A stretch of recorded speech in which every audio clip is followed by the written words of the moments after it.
नमस्कार मित्रांनो, आपले पुन्हा स्वागत आहे एका नवीन ब्लॉगमध्ये. सकाळी सकाळी मी 3 नारळ सोललेले ओल्लेच आहे. हे 2 आणि हात बघा माझा कसा झालेला आहे, त्याच्यामुळं काळा झालेला आहे एकदम. तर आता मी चाललेलो आहे शेजाऱ्याच्या इथं आमच्या केळीचं फूल आणायचं आहे. केळीचं फूल याच्यामुळं आणायचं आहे कारण की माझ्या मुलाचा आज जावळ आहे. त्याच्यामुळे केळीचं फूल आणायचं आहे. त्याच्यासाठी केळीचं फूल लागतं. तर आता मी चाललेलो आहे. आमच्या आणि आमच्या शेजारच्यांच्या वावरामध्ये फक्त एक ओढ्याचं अंतर आहे आणि हाच तो ओढा आहे. ओढ्याच्या दोन्ही साईडला झाडं वाढलेले आहेत, त्याच्यामुळं भरपूर भीती वाटते. अंधार पण असतो, म्हणजे सावलीच असते या ओढ्यामध्ये, त्याच्यामुळं भरपूर गार असतं आणि गार असल्यावर तिथं साप असण्याचे चान्सेस असते. जंगली प्राणी इथं राहतातच, जसं की रानडुक्कर आहे, तडस पण राहतो. त्याच्यानंतर मागे मागे बिबटे पण दिसत होते. हरणी वगैरे पण भरपूर वेळेस दिसतात. त्यांच्या घरी मी आलो, त्यांनी केळीचं फूल तोडूनच ठेवलेलं होतं आणि त्यांच्या घरासमोर हे मला एक झाड दिसलं. लिंबाचा मोठा प्रकार आहे. याला आमच्याकडं सोलिंबू म्हणता. हा जनरली ज्याला मूतखड्याचा त्रास असतो तो घेतो हे, त्याच्यामुळं मूतखडाचा त्रास कमी होतो. इनफॅक्ट मूतखडा पडतो असं मानता आमच्याकडे. त्याच्यानंतर जनावराच्या पोटामध्ये वगैरे लोखंड वगैरे गेलेलं असेल तर त्या केसमध्ये जनावरांनाही हे सोलिंबू देता, जेणेकरून की असं म्हणता की लोखंडाचं पाणी वगैरे होऊन तो बाहेर पडून जातो. तर हे घेतलेले केळीचं फूल आणि हा ओढा आहे, खूप जुना आहे आमचा. आता जवळपास बंद पडल्या. ते पाणी येतं खूप, कुणी जात वगैरे नाही येत या रस्त्याने. आणि मागे जो बिबट्या दिसला होता ना, तो या साईडला दिसला होता. सध्या नाही आहे असं ऐकलेलं आहे म्हणून आलो होतो मी, नाहीतर मोटरसायकलचा एक रोड आहे त्याच्यानीच येतो. आता ही जी तार कंपाऊंड आहे आमचं आहे आणि हा गेट पण आहे असं लावून घ्यायला, पण लावत नाही जनरली, उघडाच असतो तो.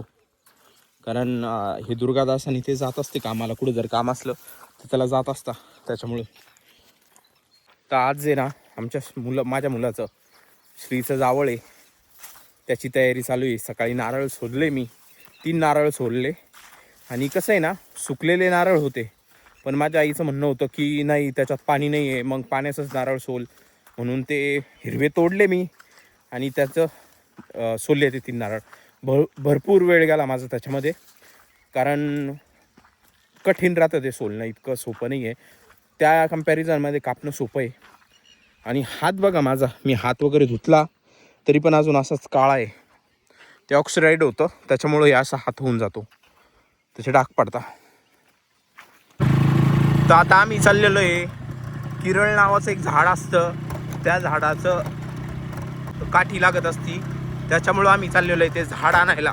आणि ते झाड दुर्मिळ होत चाललेलं आहे आता, पण तोडता आमच्याकडं आता काही पर्याय नाही त्याला. चला दाखवतो मी तुम्हाला किरळ झाड कसं असतं ते. तर ह्या साईडला असतं जनरली, राजस्थानमध्ये भरपूर भेटतं बरं का किरळ नावाचं झाड. तर हे झाड आहे किरळ, पुढंच घे. तर झाड राहतं साधारणतः याचं, आणि याला हे फळ येतं बरं का लाल, मी तुम्हाला दाखवतो, हे बघा. तर हे असं असतं हे झाड, आणि भरपूर काटे असतं बरं का याला, पण इतके टोचत नाही बरं का. आता मी काट्यामध्ये हात घालतोय आणि तुम्हाला एक फळ तोडून दाखवतो मी. तर इथं मी तुम्हाला म्हणतोय टोचत नाही, मी बोरीच्या कम्पॅरिझनमध्ये म्हणतोय. हो, टोचताय बरं का काटे. लहानपणी मी भरपूर खात होतो हे असं फळ असतं. आणि राजस्थान साईडला याची भाजी बनवता बरं का. माझे ना नख काळे दिसत आहे तुम्हाला, हे त्या याच्यामुळं झालेले, हे जे नारळ तोडलं होतं ना मी त्याच्यामुळं. तर हे असं आहे, मी फोडून दाखवतो, हे बघा असं असतं.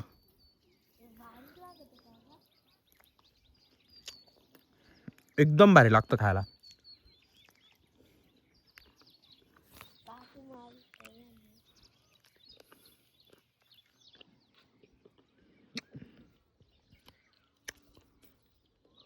आणि अशा बिया असतात साधारणतः याच्यात.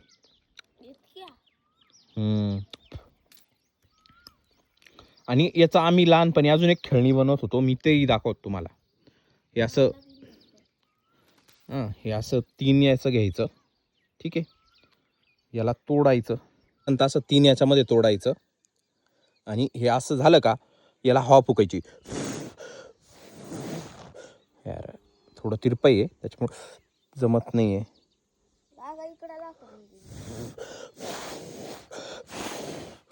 हे असं, हे बघा असं भिंगायचं. हे असं आम्ही लहानपणी खेळायचो. आता मी ध्रुवलेख खायला देतो फळ. ध्रुव फर्स्ट टाइम खाणार आहे. तर ध्रुवलेख तोडून देतो. तर ध्रुव एक खातोय, दाखव ध्रुव कसं आहे. हे असं आहे, फोडल्यानंतर असं आहे. आणि खावर आता ध्रुव पहिल्या वेळेस खातोय हा, मध्ये पूर्ण खाय. ते टर्फल फेकून द्या, ते खायचं नसतं. आता घे, पूर्ण घेते. ते चालू नको तसं, डायरेक्ट हे कर. आवडू राहिलं की नाही आवडू राहिलं? भारी आहे. ध्रुवनी फर्स्ट टाइम खाल्लेली आहे केरळीचं फळ. ध्रुव नाही खात. म्हणजे आता आम्ही लहानपणी खायचो शाळेत असताना, पण आता भरपूर लोक खात नाही. कसं वाटतंय ध्रुव? खरंच सांग बरं का. तर हे आहे केरळीचं फळ, जे आमच्याकडं जावळ जेव्हा असतं तेव्हा त्याची काठी लागती आणि त्याचं बनवता झोका, म्हणजे झुला बनवण्यासाठी वापरत होते पहिले ॲक्च्युली, पाळणा. तर ही घेतलेली मी तोडून. केरळीची काठी, हे झाड आहे केरळीचं. आता आम्ही जातो घरी. जावळ वगैरे काढून आलो आम्ही आणि येता येता आहे ना, मी बाईकवर आलो होतो गंगापूरवरून. श्रीच्या मामाच्या घरी जावळ काढावं लागतं त्याच्यामुळं. आणि येता येता रस्त्यामध्ये हा काळ्या दिसला होता. ही नर हरिण आहे, म्हणजे जेंट्स आहे हरणीमधला. त्याला शिंग असतं आणि याचा कलर काळा असतो. हरणांचा कलर तपकिरी असतो. तर हा होता आजचा व्लॉग. हा व्लॉग तुम्हाला कसा वाटला हे मला कमेंट्स करून नक्की सांगा. व्हिडिओ आवडला असेल तर व्हिडिओला लाईक करा, चॅनलला सबस्क्राईब करा. Thanks for watching. Bye bye.